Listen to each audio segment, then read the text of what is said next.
Assalamualaikum warahmatullahi wabarakatuh. Seperti yang sudah kita bahas kemarin tentang interaksi desa dan kota. Untuk hari ini kita akan membahas tentang kekuatan interaksi, kemudian indeks konektivitas, dan titik henti. Nah, sebelum kita memulai, silakan berdoa dulu menurut keyakinannya masing-masing. Berdoa mulai. Berdoa selesai.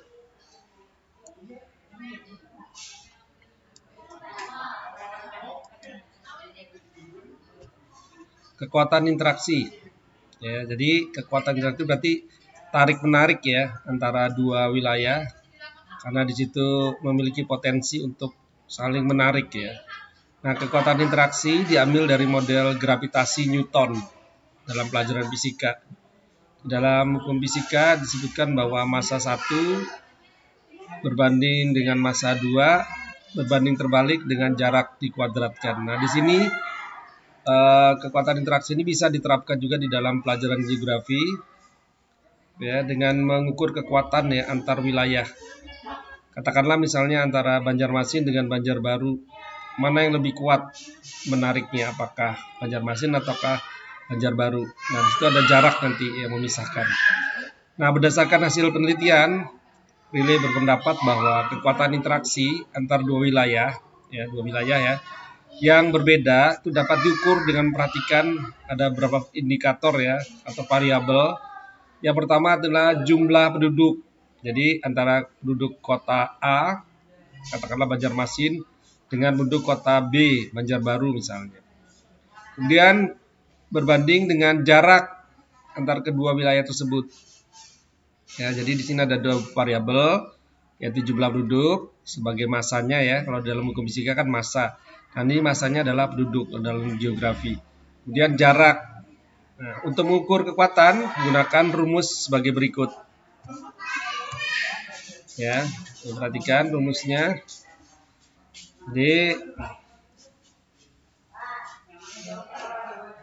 Nah, ini konstanta diabaikan aja. Itulah PA kali PB dibagi atau berbanding terbalik dengan D distance ya, jarak, dikuadratkan. Tolong untuk kekuatan ini menggunakan kuadrat, jaraknya dikuadratkan. Ya, sebagai gambar ya, ilustrasi aja interaksi, kekuatan interaksi itu seperti ini. Kalian bayangkan 3 orang teman kalian berdiri ya. Yang di tengah ya, antara 2 orang tuh ada yang di tengah, itu ditarik gitu.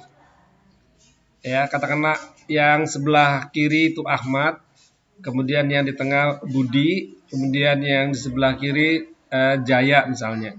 Nah, Jaya dengan Ahmad itu tarik menarik ya, tarik menarik. Nah, Budinya ikut kemana? Apakah ikut ke Jaya ataukah ke Ahmad misalnya? Nah, gambarannya seperti itu. Jadi kekuatan dua wilayah gitu. Nah, rumusnya tadi saya katakan PA itu adalah penduduk A ya, jumlah penduduk A. Tadi dalam fisika namanya massa ya. Dikali penduduk B ya, penduduk B. Nah, berbanding terbalik dengan jaraknya dikuadratkan di sini. Tolong diingatkan ya, kalau untuk kekuatan interaksi ini dia ada jaraknya dikuadratkan. Ya. Oke. Nah, sekarang kita menuju ke soal saja untuk lebih jelasnya. Contoh ya, contoh soal. Ada 3 wilayah ya. Wilayah A, B, dan C. Sebagai data untuk penduduk wilayah A itu ada 20.000 jiwa, sedangkan penduduk B ada 20.000 jiwa, dan penduduk C ada 30.000 jiwa. Silakan bisa diamati ya, A, B, C penduduknya. Kemudian jarak antar kota tersebut bagi gambaran A ke B itu 50 km, B ke C ada 100 km. Nah, misal ada 3 wilayah A, B, C tadi, datanya sebagai berikut ya. Nah, jelas ini gambarnya seperti ini. Nah, sekarang kalian lihat cara menghitungnya. Nah, ini gambarnya seperti ini. A, B, C. Nah, ditanyakan manakah, nah dari soalnya nih, dari ketiga wilayah tersebut yang lebih kuat ya, apa namanya, interaksinya. Apakah antara A ke B ataukah B ke C? Sebagai gambaran tadi, penduduk A itu 20.000 jiwa, penduduk B 20.000 jiwa, sedangkan penduduk C ada 30.000 jiwa. Jarak A ke B itu ada 50 kilo. Ini jaraknya ya. Ruang antar wilayah itu namanya jarak. Kemudian B ke C ada 100 kilo. Nah, kita masukkan ya, kita hitung dulu A ke B dulu. A ke B berarti penduduk A 20.000 kali penduduk B 20.000 dibagi. Nah, ulang tadi rumusnya ya, kekuatan interaksi. Jarak kedua kota tersebut ingat harus dikuadratkan. Nah, jadi 20.000 kali 20.000 ada 400 juta dibagi jaraknya tadi dikuadratkan. 5 kali 5 25 tambah nolnya 2. 2.500. Hasilnya yaitu 160.000. Ya, saya ulang lagi. Penduduknya tinggal masukkan aja nih, penduduk kota A kali penduduk B dibagi jaraknya, ingat dikuadratkan jaraknya. Nah, hasil dari perhitungan dari kekuatan interaksi A ke B yaitu ada 160.000. Sekarang kita beralih ke B dan C, atau C ke B boleh. Kita lihat penduduk kota B ada 20.000, sedangkan penduduk kota C ada 30.000. Ya, kita masukkan berbanding dengan jaraknya. Tadi A ke B ada 100 km, berarti dikuadratkan. 2 kali 3 ada 6, nolnya dipindah. Jadi hasilnya ada 600 juta. Dibagi, tadi karena ini jaraknya 100, maka dikuadratkan. 100 kali 100 ada 10.000. Hasil dari kekuatan interaksi B ke C ada 60.000. Oke, saya ulang lagi. Untuk yang A ke B, kekuatan interaksinya ada 160.000. Sedangkan B ke C ada 60.000. Sekarang kalian lihat tadi hasilnya, berarti kekuatannya yang paling besar adalah, iya betul, dari A ke B, yaitu ada 160.000. Nih ya cara menghitungnya. Ya, nanti silakan kalian kalau belum paham kita diskusikan ya. Silakan tanya di kolom pertanyaan. Nah, seperti interaksinya gini, ilustrasinya ya. Dari hasilnya tadi, perbandingan kekuatan interaksi AB. Nah, AB tadi berapa? Iya, 160.000 berbanding dengan BC ada 60.000. Jadi perbandingannya 8. Kita sederhanakan ya, nolnya hilang dibagi 6 ya ini ya. Oh, dibagi 2. Ya, 16 ada 8. 6 dibagi 2 ada 3. Jadi 8 banding 3. Ya, jadi yang paling kuat adalah A ke B. Nah, nih lebih kuat AB dibandingkan dengan BC. Makanya di sini ilustrasi gambarnya itu lebih tebal, menunjukkan lebih kuat A ke B. Nah, sekarang nanti kalau ada soal ya, misalnya kalian tanpa menghitung pun bisa nanti hanya melihat ternyata jarak yang paling pendek ya, maksud saya, iya betul. Jarak yang lebih pendek itu interaksinya lebih kuat dibandingkan dengan jarak yang jauh. Sebagai gambaran, kalau kita misalnya di rantau Banjarbaru sama Banjarmasin, kalian mungkin melihat sekilas dari peta, ternyata Banjarmasin ke Banjarbaru lebih pendek, ya. Makanya interaksinya lebih kuat dibandingkan dengan rantau ke Banjarbaru karena jaraknya lebih jauh gitu. Ini ya, hanya sekilas melihat gambar aja kalian bisa melihat walaupun tanpa menghitung. Ya. Nih, kekuatan interaksi. Oke, sekarang kita materi yang selanjutnya. Oh ya, masih ada penjelasan sini. Model gravitasi adalah suatu analisis atau kajian kesamaan dari suatu wilayah. Ya, model ini digunakan untuk penelaahan dan upaya memprediksikan ya, lingkungan di dua wilayah yang berbeda.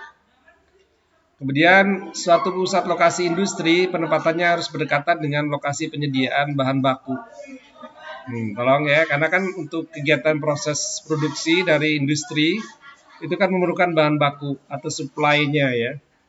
Nah, kenapa lebih dekat dengan bahan baku? Karena mengurangi biaya produksi dan menekan biaya operasional. Nah, makanya ini ada perhitungannya. Oke, selanjutnya kita akan membahas tentang teori grafik atau indeks konektivitas.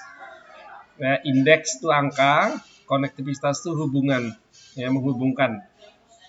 Oke, sekarang nanti kita rumusnya lebih mudah nih, lebih sederhana menghitungnya nanti.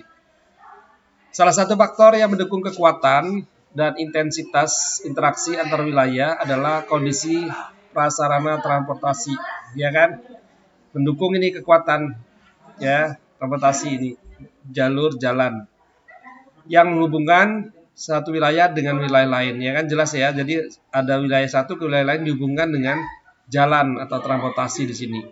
Nah, ini juga berpengaruh nanti terhadap kekuatan dan intensitas. Intensitasnya adalah banyak sedikitnya ya interaksi itu. Jadi kita hitung tadi kekuatan itu namanya intensitas juga. Nah, di sini ada pengaruh nanti transportasi.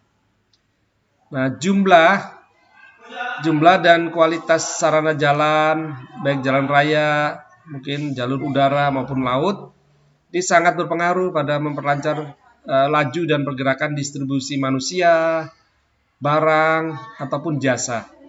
Ya, jelas sekali ya. Walaupun daerahnya misalnya potensinya luar biasa, tapi kalau tidak punya fasilitas ya, infrastruktur jalan atau sarana yang lain, itu akan susah.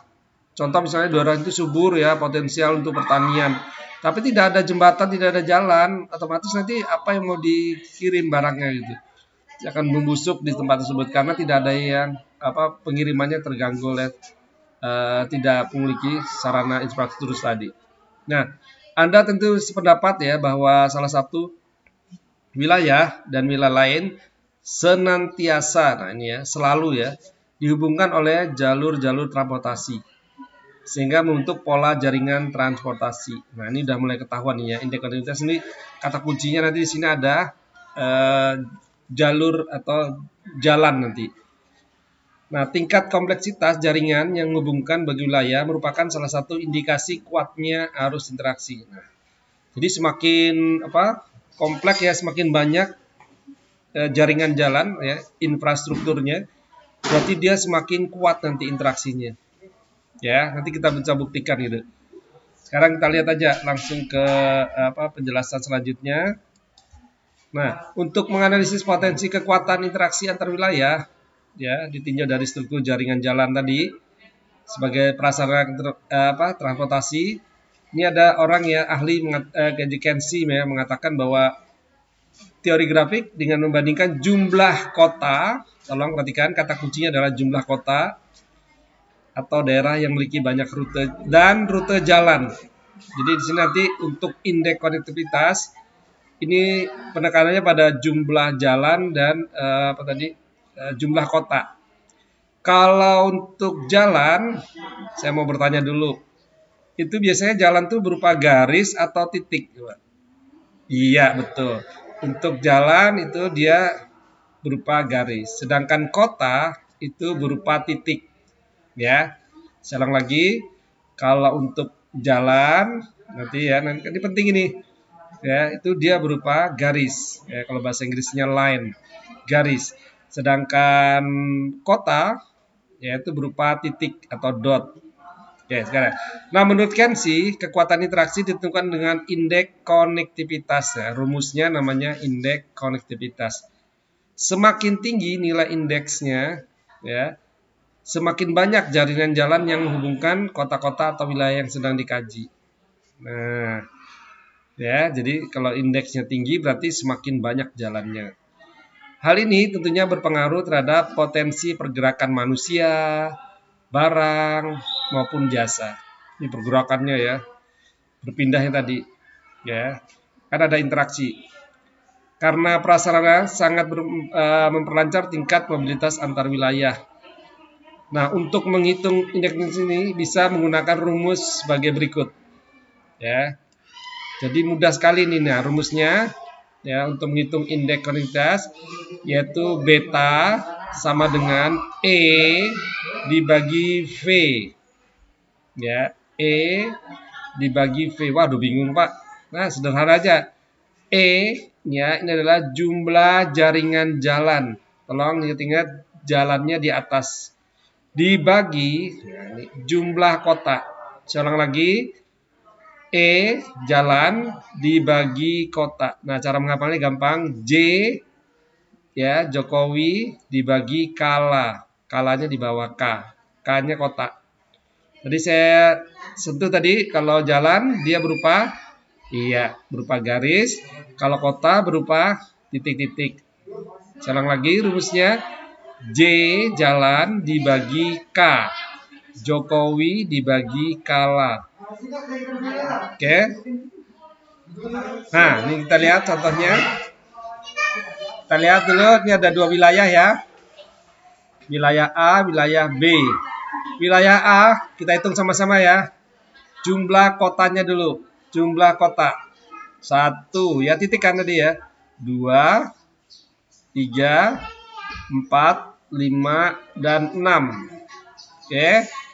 Senang lagi, jumlah kotanya itu berupa titik. 1, 2, 3, 4, 5, 6. Sedangkan jumlah jalan, kita hitung. Kalau nanti kalian mengerjakan itu diberi angka aja. Di sini 1, 2, ya, 3, 4, 5, 6, 7, 8, 9. Nah, kita wilayah A sudah ketahuan di sini jumlah kotanya itu ada 6, V-nya tadi ya. Kemudian jalan berupa garis kan tadi? Ya, ada 9. Gimana? Oke, bisa paham ya? Ini khusus untuk indeks konektivitas. Tolong ya, kalau indeks konektivitas berarti tadi berkaitan dengan connect kan menghubungkan, berarti itu jalan ya di sini. Jalan dan kota aja. Sekarang kita lihat ke wilayah B. Gambarnya di sini. Yuk kita sama-sama hitung yuk jumlah kotanya dulu. Boleh. Pak, jalan dulu boleh? Boleh. Kita lihat dulu. Oke, ada yang tanya dulu jalan misalnya ya. Yuk sama-sama ya. Ingat tadi kalau misalnya di buku atau di kertas diberi tanda aja di sini 1, 2 pakai angka gitu. Jadi kalian nggak bingung nanti. Oke, sama-sama ya. Ingat jalan itu menghubungkan titik ke titik atau menghubungkan kota dengan kota itu namanya jalan berupa garis tadi. Yuk sama-sama yuk. 1, 2 ya. 3, 4, 5, 6, 7, 8, 9, 10. Wow. Jumlah jalannya ada 10 ya garisnya. Saya ulang lagi 1, 2, 3, 4, 5, 6, 7, 8, 9, 10. Sedangkan kotanya kita hitung sama-sama ya. Kotanya berupa titik 1, 2, 3, 4, 5, 6, 7. Nah, ini kurang titik sini ya. 7. Oke, sekarang pertanyaan, berapakah indeks konektivitas dari wilayah A? Berapakah indeks konektivitas wilayah B? Ya, jadi kalian bisa menghitung nanti. Ya, nah nih bisa dilihat wilayah A jumlah kota tadi ya titiknya ada 6, sedangkan jumlah jaringan jalan ada 9. Nah kita masukkan tadi Jokowi berbanding dengan kala. J-nya jalan ada 9 berbanding dengan 6. 9 dibagi 6, 1,5. Ada yang bingung menghitungnya? Ya, sangat-sangat mudah, betul. Ya, 1,5. Oke, sekarang kita lihat wilayah B. Wilayah B tadi jumlah kotanya ada berapa? Ya, ada 7. Sedangkan jaringan jalannya ada 10. Jadi 10 jalan dibagi kota 7 ada 1,4. Nah sekarang pertanyaan yuk, kira-kira mana yang lebih kompleks, 1,5 atau 1,4? Mana yang lebih tinggi nilainya? Ya betul, ini adalah wilayah A yang paling tinggi. Berarti dia lebih rumit daripada yang B. Nah, jadi dilihat dari indeks konektivitasnya, potensi interaksi antar kota wilayah A, nah ya di wilayah A tadi ya. Oke, kita lihat aja gambarnya dulu. Itu lebih tinggi dibandingkan dengan wilayah B. Nah, hasilnya kan udah kelihatan. Ya, hal tersebut terjadi dengan catatan kondisi alam, sosial, serta kualitas prasarana jalan antara itu relatif sama. Ini ya pengecualian harus sama kondisinya. Ya, silakan nanti kalau belum jelas boleh bertanya. Tinggal memasukkan saja. Jadi jalan di atas dibanding dengan kota. Jalannya ada 9, kotanya ada 6. Nah, berarti 1,5, sedangkan wilayah B jumlah jalannya ada 10, sedangkan kotanya ada 7, 1,4. Jadi di sini bisa dilihat wilayah A itu indeks konektivitas atau interaksinya lebih tinggi ya. Berhubungannya lebih tinggi dibandingkan dengan daerah B. Mana ada pertanyaan? Silahkan nanti boleh ditanyakan di forum diskusi. Oke, dalam kaitannya ini ya, perencanaan pembangunan wilayah, kita membangun wilayah ya, pengembangan wilayah. Analisis indeks konektivitas ini dapat dijadikan salah satu indikator ya, sebagai petunjuk ya, dan pertimbangan. Tolong, bagi petunjuk dan pertimbangan ini, memberikan saran mungkin, untuk perencanaan pembangunan infrastruktur jalan, dan fasilitas transportasi lainnya. Nah, jadi ini penting sekali. Dengan analisis indeks konektivitas dapat meningkatkan hubungan suatu wilayah dengan wilayah lainnya serta memperlancar arus pergerakan manusia, barang dan jasa yang akhirnya dapat meningkatkan kesejahteraan masyarakat. Jadi bisa memperlancar nanti arus pergerakan manusia, barang maupun jasa sehingga nanti menyebabkan kesejahteraan. Ini manfaat dari adanya indeks konektivitas.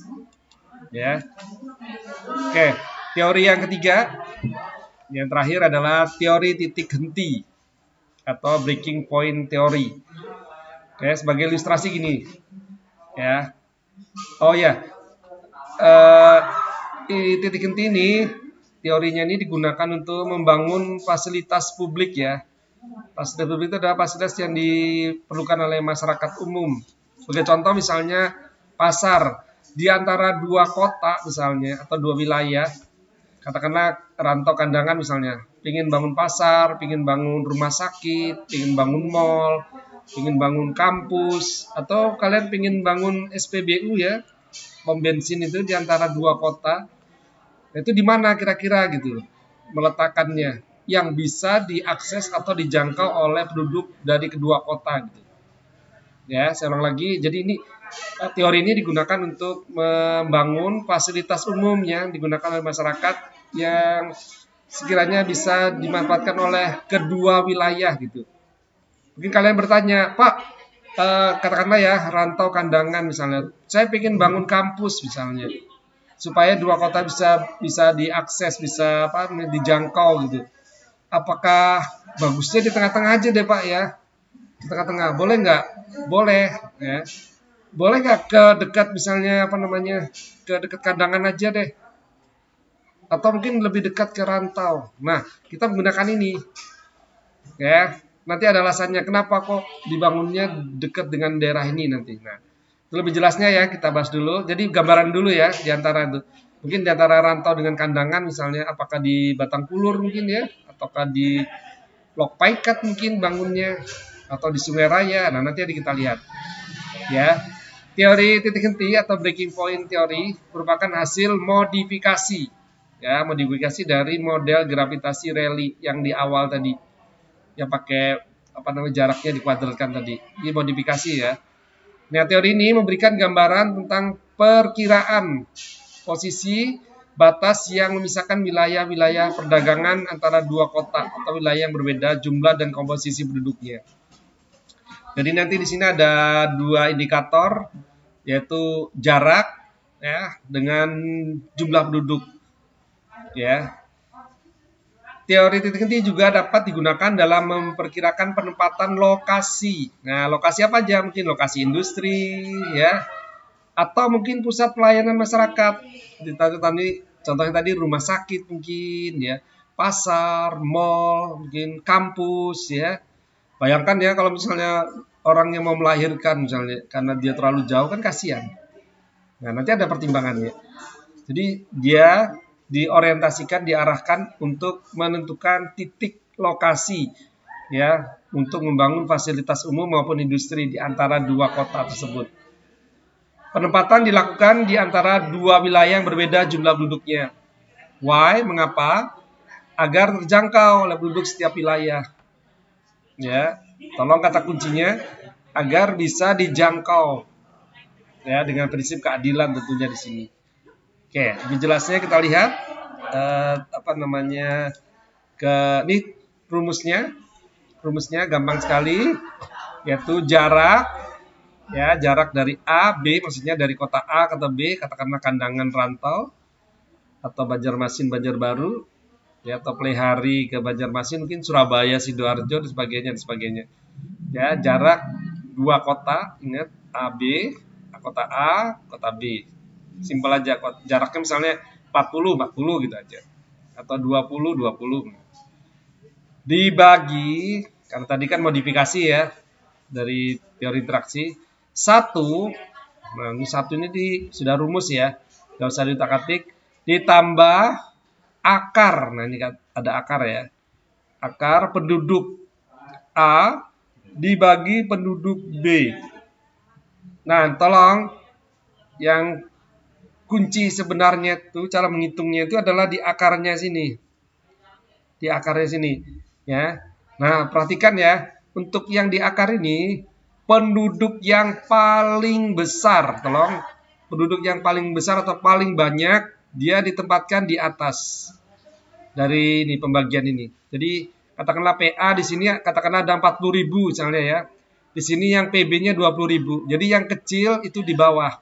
Penduduk yang sedikit atau yang Yang kecil itu di bawah posisinya. Jadi akar penduduk yang banyak ya dibagi penduduk sedikit. Tolong, kata kuncinya di sini cara menghitungnya nanti.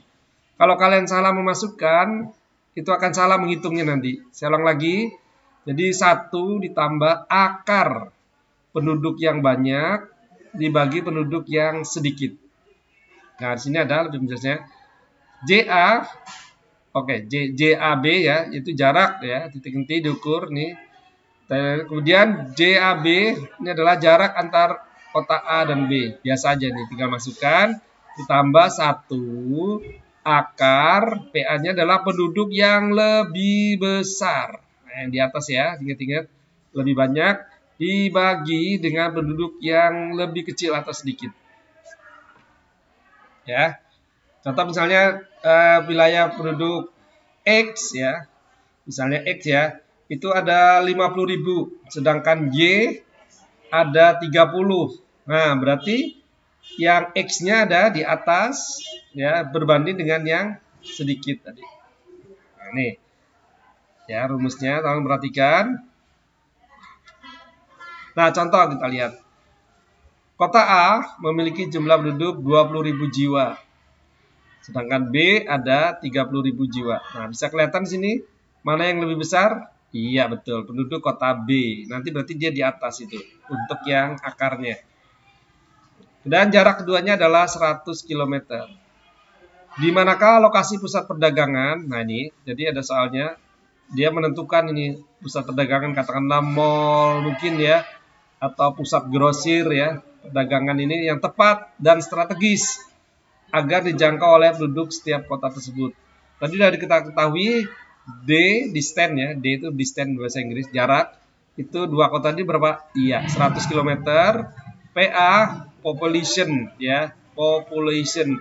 Dari A itu ada 20.000, sedangkan PB, population B ada 30.000 jiwa. Nah, di manakah lokasi yang tepat untuk membangun perdagangan atau titik hentinya? Nah, ini cara menghitungnya. Kita tulis tadi ya, oke. Konstanta kita abaikan aja. Titik hentinya yaitu jaraknya kita masukkan 100.000, betul. Dibagi ya 1 ya ditambah, tolong ingat-ingat ya, satunya tetap ditulis ini karena ini rumus. dibagi akar. Maaf, 1 ditambah akar, penduduknya paling banyak mana? Iya, PB ya, 30.000 dibagi dengan penduduk yang paling sedikit, 20.000. Nah, sini tadi kata kuncinya di sini. Jadi yang besar tuh di atas atau yang banyak dibagi dengan yang sedikit. Sudah? Kita selesaikan. 100.000 tetap ya tulis dibagi 1 berbanding akar. Akarnya ini 3. Ini coret ya, seret. 3 dibagi 2 yaitu 1,5. Akar dari 1,5 yaitu 1,225. 1,225 ditambah 1 ya. Jadi 2,225 ya betul. 100 dibagi 2,225 hasilnya adalah 44,9 km. Ya. Oke. Nah, sekarang pertanyaannya, di manakah dibangun tadi pusat perdagangan atau katakanlah mall tadi misalnya di antara kedua kota ini. Nah, caranya untuk menjawabnya nih ya, tadi udah menghitung kan, sekarang udah ketemu hasilnya 44,9. Caranya kalian lihat penduduk yang paling sedikit. Paling sedikit tadi mana? Iya betul, penduduk kota A. Ada 20.000 jiwa. Nih, membangunnya adalah dari kota yang paling sedikit. Oke, kita ambil dulu. Ini tadi berapa jaraknya? Kita anggap ini kota A, kota B. Jarak berapa tadi? Iya, 100 km. Separohnya berapa? Kita anggap 50. Nah, berarti di sini 44 ya, 9 anggap aja 45 ya. Jadi kira-kira dia di sini. Nah, dibangunnya tadi saya katakan dibangunnya dari penduduk yang paling sedikit. Dari kota A ini yang sedikit ditarik ya sepanjang 44,9 km atau 45 km. Ya, baru ditempatkan di sini lokasi penempatan pusat perdagangannya. Nah, sekarang ada pertanyaan, Pak, mengapa kok dibangun dari penduduk yang paling sedikit? Ya, logikanya gini. Kalau penduduk yang banyak ya, itu secara logika dia banyak transportasi. Ya, sarana transportasinya banyak itu. Iya, ambil contoh ya. Ada Gojek, ada ojek ya. Mungkin ada angkot ya, atau angkutan pedesaan mungkin apa sebagainya di situ. Itu lebih lengkap gitu karena penduduknya banyak dibandingkan dengan penduduk yang paling sedikit. Nah, makanya supaya penduduk kota yang sedikit ini bisa mengakses ya, karena dia keterbatasan sarana transportasi di kota sedikit ini, makanya dia dibangun lebih dekat ke penduduk yang paling sedikit. Nah, berarti dia dibangunnya dari kota A ya penempatannya. Berapa tadi? Berapa kilo? 44,9 kilo dari kota yang paling sedikit. Gimana? Di lokasi ideal penempatan lokasi industri atau tadi apa namanya? Iya, pusat perdagangan itu sekitar 44,9 kilo dari kota A. Nah, jadi nanti mencarinya kalau ada pilihan jawaban itu kalian cari yang penduduknya paling sedikit dulu. Nah, dari situ nanti jawabannya. Nah, berkaitan dengan perencanaan pembangunan wilayah, model gravitasi dan teori titik henti ini dapat dimanfaatkan sebagai salah satu pertimbangan faktor lokasi. Ya, itu pertimbangan lokasinya di mana kira-kira mau dibangun gitu. Kemudian model gravitasi yang tadi yang ada jarak 2 meter tadi ya. Dan teori titik henti dapat dimanfaatkan untuk merencanakan pusat-pusat perdagangan ya. Pusat pelayanan ya. Misalnya perdagangan misalnya kita membangun pasar, supermarket, mall mungkin, bank ya. Atau kantor pemerintahan mungkin, atau sarana pendidikan mungkin, atau kesehatan. Ya. Nah, atau lokasi industri dan fasilitas jasa lainnya. Nah, ini menggunakan teori titik henti agar semua bisa dijangkau gitu antara dua kota. Nah, tentunya pertimbangannya adalah membangunnya dari daerah yang penduduknya paling sedikit. Oke, terima kasih dari saya. Mohon maaf jika ada salah hilap. Saya mohon maaf yang sebesar-besarnya. Akhirul kalam. Assalamualaikum warahmatullahi wabarakatuh.